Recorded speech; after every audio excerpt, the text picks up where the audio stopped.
आज इस ओंकारनाथ जी मालपानी परिसर में माहेश्वरी युवक युवती परिचय सम्मेलन के लिए उद्घाटक के रूप में आए हुए महाराष्ट्र माहेश्वरी महासभा के कार्यक्षम अध्यक्ष चरखा जी, राजेश जी मालपानी, राजस्थान युवक मंडल के अध्यक्ष मनीष जी मालपानी, संगमनेर माहेश्वरी समाज के कार्याध्यक्ष नीलेश जी जाजू, मंच पर उपस्थित सभी पदाधिकारी, यहां पर अभिभावक के रूप में आए हुए सभी अभिभावक, उनके पालक, संगमनेरकर भाई और बहनों, संगमनेर में आना ये मेरे लिए बड़ा आनंद का विषय रहता है। मेरा वैसे टूरिंग का काम है, पूरे देश में भ्रमण होता है। घर वालों को भी आदत है कि बैग एक तैयार रहती है, पर हर टाइम जब निकलना है तो घर वाले पूछते हैं आज कहां जा रहे हैं, क्या प्रोग्राम है, साथ में कौन है और वापस कब आओगे। जब मैंने इस बार कहा कि मैं संगमनेर जा रहा हूं, परिचय सम्मेलन है और ऐसे ऐसे काम में जा रहा हूं, तो हंसते हंसते मैंने कहा हमारी जब शादी हुई तब परिचय सम्मेलन नहीं होते थे। तो हमारी पत्नी ने जवाब दिया अगर परिचय सम्मेलन होते तो शायद अपनी भेंट भी नहीं होती। मैं आप सबके चेहरे देख रहा हूं, सब जिस काम के लिए आए उसका मिशन सबके दिमाग पर है, और मैं राजनीति में काम करता हूं ऐसा मेरा परिचय करा दिया। राजनीतिक लोग ज्यादा बोलने में माहिर होते हैं, बोलते ज्यादा है, इसलिए बदनाम भी है, और केवल समाज में नहीं, मैं अपने घर में भी बदनाम हूं। मेरी बिटिया अभी बोस्टन में अपने इंजीनियर पति के साथ योगा पढ़ाती है। वो जब एमबीए करने के लिए दिल्ली में गई और एप्लीकेशन फॉर्म भर रही थी, तो उसने उस पर देखा कि पेरेंट्स प्रोफेशन, फादर्स प्रोफेशन। उसने मुझे फोन किया, बाबूजी यहां पेरेंट्स प्रोफेशन लिखना है, मैं क्या लिखूं। मैं अब गए 10-15 साल से, जब से संगमनेर मैंने छोड़ा है, तो मैं पूरा समय राजनीति का काम करता हूं।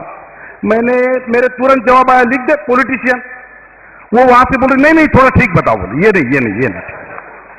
फिर मैंने कहा सामाजिक कार्यकर्ता लिख दे, हाँ ये ठीक है, सोशल वर्कर ठीक है। ऐसी बदनाम हुई स्थिति है। तो आपके चेहरे के भाव मैं समझ रहा हूं, और जो अगले आदमी के चेहरे के भाव नहीं समझता वो राजनीति में काम करने के लायक नहीं है, इसलिए ज्यादा बात नहीं करूंगा। बहुत अच्छा उपक्रम विवाह योग्य युवक युवती का परिचय सम्मेलन के रूप से संगमनेर में हो रहा है। संगमनेर अच्छे उपक्रम करने के लिए माहिर है, मशहूर है। अच्छे कार्यकर्ताओं की टीम यहां पर है, एक माहौल है। और जहां भी मैंने देखा है माहेश्वरी समाज जिस गांव में भी, इंदौर एक ऐसी एक्टिव सिटी है। कल ही मैं अंतर्राष्ट्रीय वैश्य फेडरेशन की मीटिंग वहां से करके पूना से यहां आया हूं, तो कई शहर बड़े एक्टिव होते हैं। तो ये शहर क्यों एक्टिव है, तो वहां का समाज, और वहां का समाज क्यों एक्टिव है, तो वहां पर काम करने वाले कार्यकर्ता, इनके कारण उस शहर में जान आती है। वैसे अगर मैं बैठे बैठे सोच रहा था, वैसे इस प्रकार के परिचय सम्मेलन होना ये कोई ठीक बात थोड़ी है, वैसे ठीक बात नहीं है। आप पूछेंगे ये क्या बात हुई। जैसे कई वृद्धाश्रम के उद्घाटन के लिए जाते तो हमें आनंद नहीं होता, भाई वृद्धाश्रम है, समाज की जरूरत है इसलिए कर रहे हैं उद्घाटन उसका, पर घर के लोग, उनके रिश्तेदार, समाज के लोग उनको संभाल नहीं रहे इसलिए वृद्धाश्रम है। रिमांड होम का उद्घाटन कोई आनंद नहीं होता, क्यों भाई, ये बिगड़े हुए बच्चों के लिए, क्रिमिनल बच्चों के लिए, जो घर से ठीक नहीं होते ऐसे बच्चों के लिए ये सुधार गृह है। शिशु संगोपन केंद्र अपरिहार्य है तो उसकी जरूरत है, पर जो माता है, उनके रिश्तेदार, घर वाले उनका संगोपन नहीं कर सकते। इसके पहले घर वाले, उनके रिश्तेदार, उनके अड़ोस पड़ोस के लोग चिंता करते थे, खुद का घर छोड़ के भी चिंता करने वाले लोग थे। ऐसे बहुत से लोग थे समाज में, अरे या का हाथू घनो ब्याव जम्या, या का हाथ में घनो यश है, ये इस काम में रुचि लेते हैं। अब वो बात कम हुई क्योंकि लोग सेल्फ ओरिएंटेड होने लग गए। किसी को अपने खुद के लिए टाइम नहीं है तो वो लोगों के लिए क्या टाइम देगा।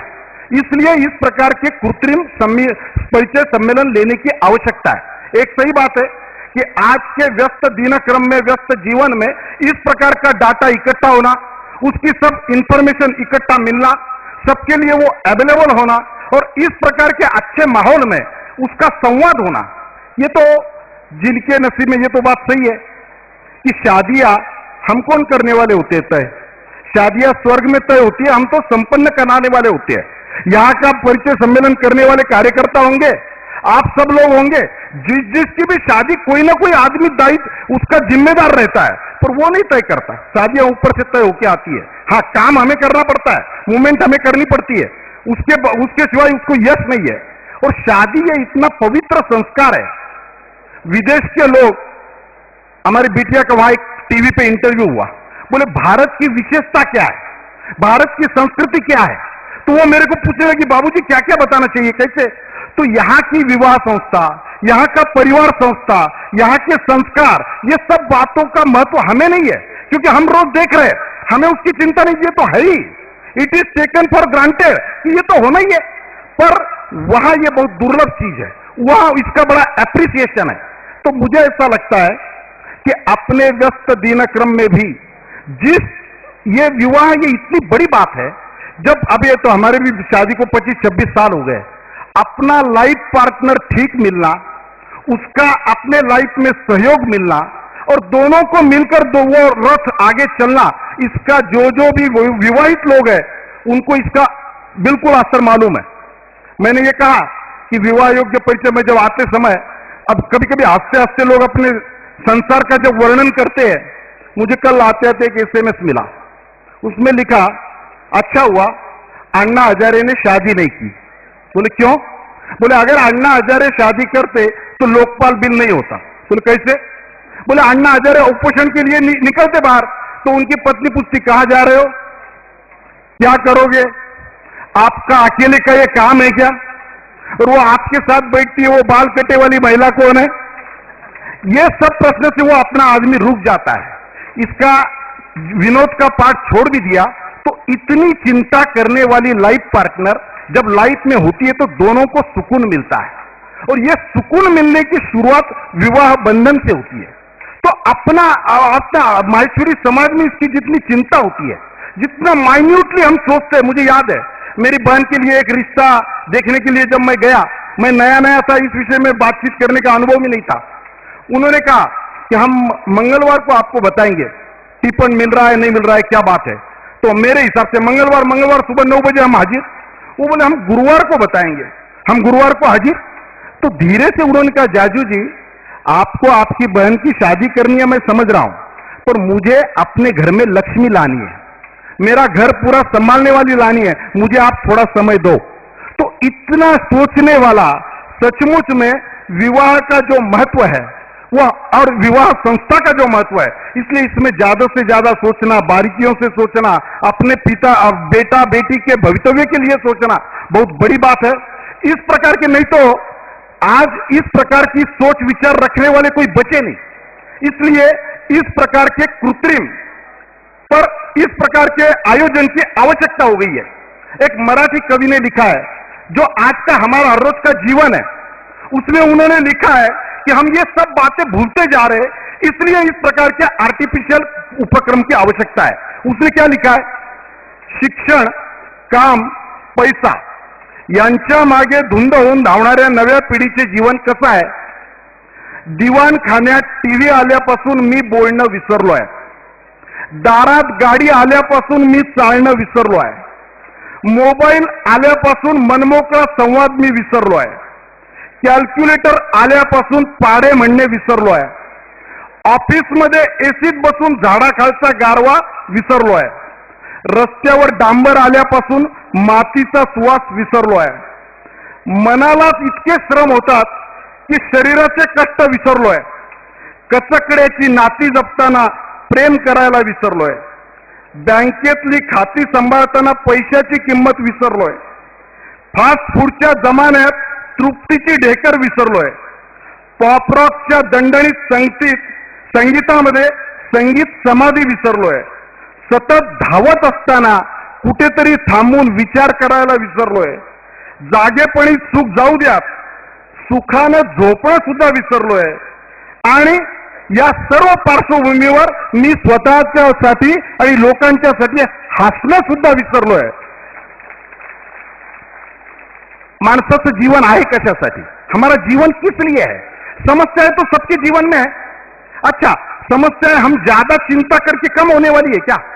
कम नहीं होने वाली, पर आवश्यकता यह है ये समस्याएं हम जिससे शेयर कर सके ऐसे दोस्त हमारे को है क्या नहीं, जिनके साथ बैठकर हम आधा कप चाय पी सके, ऐसे अगर हमें सहयोगी नहीं है तो समस्याएं बढ़ती जाएगी। समस्या शेयर करने से उसका बोझ हल्का होता है। मुझे एक बार याद आती है, मेरे पिताजी इमरजेंसी में नासिक रोड कारागृह में थे। 15 दिन में एक बार हम उनको मिलने के लिए जाते थे। इस तहसील का एक हमारा कार्यकर्ता, बहुत गरीब, वो एक दिन मेरे को बोला कि भाई साहब आप दादा म्हणे तुम्ही यावेळची भेट तुम्ही तुमच्या घरच्यांसाठी न ठेवता माझ्यासाठी द्याल का? मी जरा जाऊ इच्छितो. म्हणलं चालेल, तुम्ही गेलंच चालेल. वो वहां पहुंचे, उन्होंने भेंट ली और वो क्या कह रहे, जेल में हमारे पिताजी 19 महीना, वो उनको कह रहे क्या बेटी का एज हो गया पर शादी तय नहीं हो रही है. सुन लिया. बोले हमारे कुएं का पाणी, विहिरीला पाणी नाहीये त्यामुळे पीक नाही आलं. म्हणे अच्छा. म्हणे बँकेचा हप्ता वेळेवर नाही गेला म्हणून जप्ती येऊन राहिली. म्हणे अच्छा. अशा सगळ्या गोष्टी, सब बातें सुनकर पिताजी ने कहा कि बात तो आपकी सब ठीक है, आम आदमी की जो समस्या है वो है, पर मैं क्या कर सकता हूं, मैं खुद जेल में हूं. बोल नहीं नहीं नहीं भाऊ, आपने कुछ नहीं करना है, मुझे भी मालूम है आप जेल में है, सरकार ऐसी है, आप क्या करोगे, पर आपको मेरी पीड़ा कहकर मेरा दुख हल्का हो गया. अब मैं फ्री होके जा रहा हूं. बेटी की शादी आप क्या करोगे, जिस दिन योग आएगा तब हो जाएगी. बारिश नहीं हो रही आप क्या करोगे, कुएं में पानी नहीं आप क्या करोगे, बैंक आज नहीं कल पैसा देना ही है आप क्या करोगे, जब्ती रोक सकते हो क्या? नहीं नहीं. पर मेरे दिमाग का जो बोझ है वो हल्का करने के लिए मैं यहां आया हूं. बस मेरी समस्या सब खत्म हो गई, आप बिल्कुल चिंता मत करिए. ये जो विश्वास, ये श्रद्धा, ये संवाद, ये समाज से आता है. आदमी का व्यक्तित्व, मुझे बार बार यहां सुनने को मिल रहा है कि हमारे गांव के सुपुत्र, हमारे नीलेश जी ने तो बहुत होर्डिंग भी लगाया गांव में, हमारे सुपुत्र का स्वागत है. मैं बोला भाई मेरे गांव में आ रहा हूं, आप कौन सा स्वागत कर रहे हैं? ये कर रहे प्रमुख अतिथि, मैं अतिथि नहीं हूं, मैं यहाँ का होस्ट हूं. इसलिए इस प्रकार का ये समाज का संवाद करने की प्रक्रिया है, ये समाज की बहुत बड़ी देन है. और हम तो माहेश्वरी समाज के पार्ट है. ये वो समाज है जो देने में विश्वास रखता है. ये कभी माहेश्वरी समाज इकट्ठा है और सरकार से कुछ डिमांड कर रहा है कि हमें आर्थिक आरक्षण दो, हमें नौकरियां दो, हमें ये सुविधा दो, ऐसा हुआ है क्या कभी? ऐसा नहीं हुआ. ये समाज देता है, समाज के लिए कुछ करता है. संगमनेर में आप किसी भी गली में जाओगे, माहेश्वरी समाज के लिए गलत शब्द नहीं आएंगे. क्यों नहीं आएंगे? ये जहां जाता है वहां का होके रहता है. कितनी गौशालाएं, कितने हॉस्पिटल, कितनी चैरिटेबल संस्था, कितनी एजुकेशन संस्था जो इस समाज के बलबूते पर चल रही है. मुझे याद है, मैं जब भारतीय जनता पार्टी का जिलाध्यक्ष बना, हमारे कुछ मित्रों ने कहा कि हमने साईं बाबा से मन्नत मांगी थी, चलो दर्शन करने जाना है. हम 40 लोग गए दर्शन करने.